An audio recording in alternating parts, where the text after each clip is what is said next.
আসসালামু আলাইকুম viewers, welcome back to my channel. আজকে আপনাদের সঙ্গে শেয়ার করব কেএফসি স্টাইলে হোমমেড চিকেন ফ্রাইড। এটা কিভাবে ঘরে তৈরি করা যায় কিছু টিপস সহকারে আপনাদের সঙ্গে শেয়ার করব। একদম পারফেক্ট এবং কেএফসি স্টাইলেই হবে, আর খেতে ঠিক ততটাই মুচমুচে অ্যান্ড কুড়মুড়ে হবে। আশা করছি আমার আজকের এই চিকেন ফ্রাইডটা আপনাদের কাছে খুব ভালো লাগবে। আর কিভাবে ঘরে তৈরি করতে পারেন কেএফসি স্টাইলে সেইটা দেখার জন্য পুরো ভিডিওটা ধৈর্য সহকারে পুরোটাই দেখতে হবে। আসলে যে কোনো রেসিপি কিন্তু পুরোটা না দেখলে আপনি কিন্তু সেই টেস্ট বা সেই রকমভাবে তৈরি করতে পারবেন না। সেই জন্য অনুরোধ করছি পুরো ভিডিওটা ধৈর্য সহকারে পুরোটাই দেখুন। আর শুরু করার আগে আপনাদের কাছে ছোট্ট একটাই রিকোয়েস্ট থাকবে, যারা আমার চ্যানেলটিকে এখনও সাবস্ক্রাইব করেননি, যারা নতুন দেখতেছেন তারা প্লিজ আমার চ্যানেলটিকে সাবস্ক্রাইব করে চ্যানেলের পাশেই থাকবেন।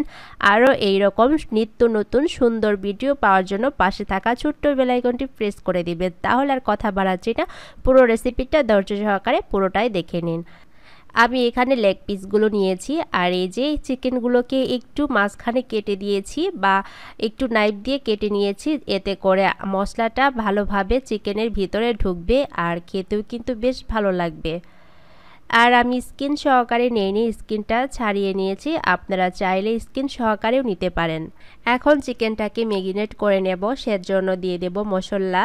আমি এখানে নিয়েছি 1 টেবিল চামচ পরিমাণ সাদা গোলমরিচ, আমি এখানে দিয়ে দিচ্ছি 1.5 টেবিল চামচ পরিমাণ সয়া সস, আর নিয়েছি 1 টেবিল চামচ পরিমাণ গোলমরিচ, এটা সাদা গোলমরিচ, আর দিয়ে দিচ্ছি 1 টেবিল চামচ পরিমাণ শুকনা মরিচের গুঁড়া, আর দিয়ে দিয়েছি হাফ টেবিল চামচ পরিমাণ লবণ। হাফ টেবিল চামচ পরিমাণ লবণ দিলাম, কারণ সয়া সসটা দিয়েছি আর সয়া সসে প্রচুর পরিমাণে কিন্তু লবণ থাকে। এখন দিয়ে দিয়েছি 2 টেবিল চামচ পরিমাণ আদা ও রসুনের পেস্ট। এখন এই মশলাগুলোর সাথে মাংসটাকে আমি চিকেনের পিসগুলো ভালো করে মাখিয়ে নেব। আর এই কাজটা হাত দিয়ে করতে হবে, হাত দিয়ে করলে যে কোনো জিনিস কিন্তু ভালোভাবে সুন্দর করে মাখানো যায়। আর মশলাটা যেন একদম চিকেনের গায়ে গায়ে লেগে থাকে সেভাবে ভালো করে একটু সময় নিয়ে মাখিয়ে নিতে হবে। 2 ঘন্টা পর ফিরে এসেছি, ঢাকনাটা উঠিয়ে নিলাম, আর এই যে দেখতে পাচ্ছেন চিকেন থেকে কিন্তু অনেকটাই পানি ছেড়ে দিয়েছে। যেহেতু আমি 2 ঘন্টার মতো রেখে দিয়েছিলাম, সেজন্য চিকেনটা থেকে অনেকটাই পানি বের হয়েছে।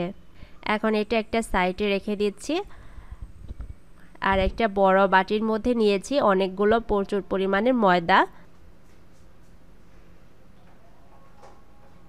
এখন ময়দার মধ্যে দিয়ে দিলাম সামান্য পরিমাণে লবণ, আর দিয়ে দিয়েছি 1 টেবিল চামচ পরিমাণ লাল মরিচের গুঁড়া। এখন হাত দিয়ে ভালো করে মিশিয়ে নিচ্ছি।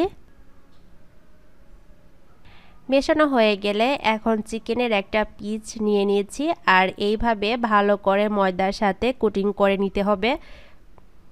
আর এই কাজটা একটু সময় নিয়ে করতে হবে, 3 থেকে 4 মিনিটের মতো ময়দার সাথে ভালো করে কোটিং করে নিতে হবে। আর এই কাজটা কিন্তু চাপাচাপি বা জোরে করা যাবে না, একদম আলতো হাতে আলতোভাবে ময়দার সাথে ভালো করে কোটিং করে নিতে হবে।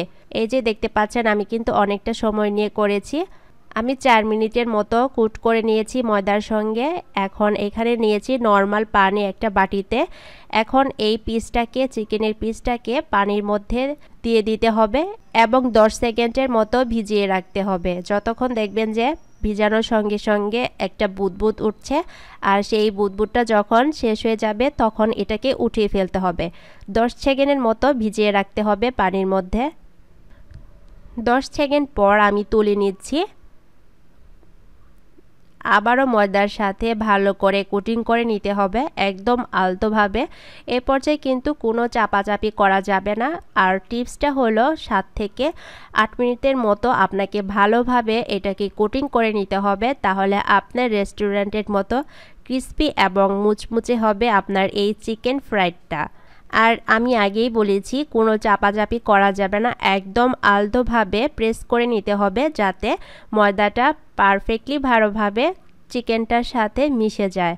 আর জোরে চাপাচাপি করতে গেলে কিন্তু আপনার সেই ক্ষেত্রে চিকেনের যে একটা লেয়ার তৈরি হয় সেটা কিন্তু হবে না। সেজন্য আলতোভাবে 6 থেকে 7 মিনিট বা 8 মিনিট মতো আপনাকে এটা প্রেস করে নিতে হবে, একদম ভালোভাবে পারফেক্টলি কুট করে নিতে হবে। আর যে কোনো ভালো জিনিস তৈরি করতে কিন্তু একটু সময় আর একটু ধৈর্য সহকারে করতে হবে। আর ধৈর্য নিয়ে যে কোনো জিনিস তৈরি করলে কিন্তু সেই জিনিসটা পারফেক্ট হয়।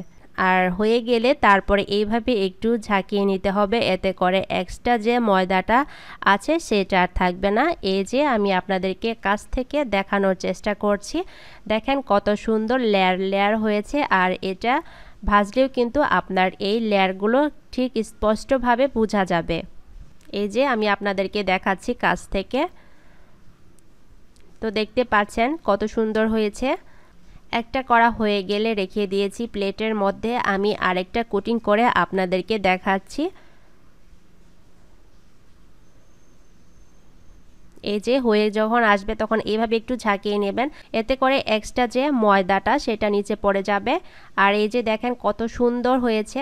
আর এই যে আমি আপনাদেরকে একটু কাছ থেকে দেখানোর চেষ্টা করছি, লেয়ারগুলো কিন্তু স্পষ্ট বোঝা যাচ্ছে। আর এগুলা যখন আমরা তেলের মধ্যে ফ্রাই করব তখন এই লেয়ারগুলো কিন্তু ঠিক পারফেক্ট থাকবে। এই যে ঘুরিয়ে ঘুরিয়ে দেখাচ্ছি কত সুন্দর হয়েছে দেখতে। এখন আমি এগুলোকে ভেজে নেব। আর এই চিকেন ফ্রাইডগুলো ভাজতে কিন্তু আমাদেরকে পর্যাপ্ত পরিমাণ তেলের মধ্যে ভাজতে হবে, অর্থাৎ ডুবো তেলে ভাজতে হবে, তাহলে কিন্তু আপনার আর কি চিকেন ফ্রাইডটা পারফেক্টলি ভালোভাবে সুন্দর হবে। আর এই যে আমি এক পিস চিকেন দিয়ে দিয়েছি, আর তেলটা যখন ভালোভাবে গরম হবে তখনই কিন্তু এর মধ্যে চিকেনের পিসগুলো দিতে হবে। সেকেন্ড হচ্ছে, আপনি এই গরম তেলের মধ্যে চিকেনের পিসগুলো দিলে দেখবেন যে আপনার যে লেয়ারগুলো ছিল সেগুলো ঠিকঠাকভাবে থাকবে আর সুন্দর থাকবে। আর আপনি যদি ঠান্ডা তেলের মধ্যে বা একটু গরম তেলের মধ্যে দেন তাহলে কিন্তু আপনার সেই লেয়ারের পিসগুলো ভালো থাকবে না, একদম আর কি ফ্ল্যাট হয়ে যাবে। সেজন্য তেলটা যখন হাই হিটে গরম করে নেবেন তখন দেখবেন যে দেওয়ার সাথে সাথে সেই লেয়ারগুলো ফুলে যাবে। গরম তেলে দেওয়ার পরে আপনি চুলার আঁচটাকে মিডিয়ামে রেখে দেবেন। আর আমার এই চিকেনের পিসগুলো ভাজতে সময় লেগেছে 15 মিনিট। এই যে কিছুক্ষণ পর আপনারা কিন্তু এই কাঠি দিয়ে একটু উল্টে দিতে পারেন, আর দেওয়ার পরে কিন্তু বেশি একটা নাড়াচাড়া করা যাবে না। আমার ভাজা হয়ে গেছে, এখন আমি এগুলোকে তুলে নেব আর আপনাদেরকে দেখাচ্ছি। এই যে দেখেন কতটা মুচমুচে হয়েছে, আর সেটা কিন্তু দেখেই বোঝা যাচ্ছে। উপরের অংশটা একটু সাদা সাদা থাকবে আর ভিতরে যে চিকেনটা আছে সেটা কিন্তু মুচমুচে লাল হয়ে যাবে। এই যে দেখতে পাচ্ছেন কত সুন্দর হয়েছে। এই যে দেখতে পাচ্ছেন কত সুন্দর হয়েছে। এখন আমি একটি সার্ভিং প্লেটে সার্ভ করে আপনাদেরকে পরিবেশন করে দেখাচ্ছি। দেখতেও যেটা সুন্দর হয়, খেতেও কিন্তু সেটা বেশ ভালো লাগে। আর একদম কেএফসি স্টাইলে চিকেন ফ্রাইড তৈরি করা হয়ে গেল। আপনারা যদি এটা বাসায় তৈরি করে বাসার কাউকে বা গেস্টদের খাইয়ে থাকেন তাহলে কিন্তু সেটা তারা বুঝতেই পারবে না যে এটা ঘরের তৈরি নাকি কেএফসি তৈরি। আসলে এতটাই ভালো হয়েছিল। আর আশা করছি আমার এই রেসিপিটা ফলো করে আপনারা যদি বাসায় তৈরি করেন আপনাদেরটাও পারফেক্ট হবে।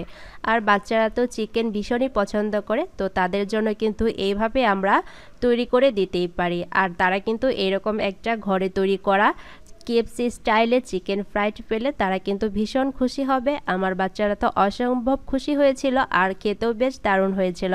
তো ঠিক আছে, আজ এই পর্যন্ত বিদায় নিয়ে নিচ্ছি। সবাই ভালো থাকবেন, সুস্থ থাকবেন। আল্লাহ হাফেজ।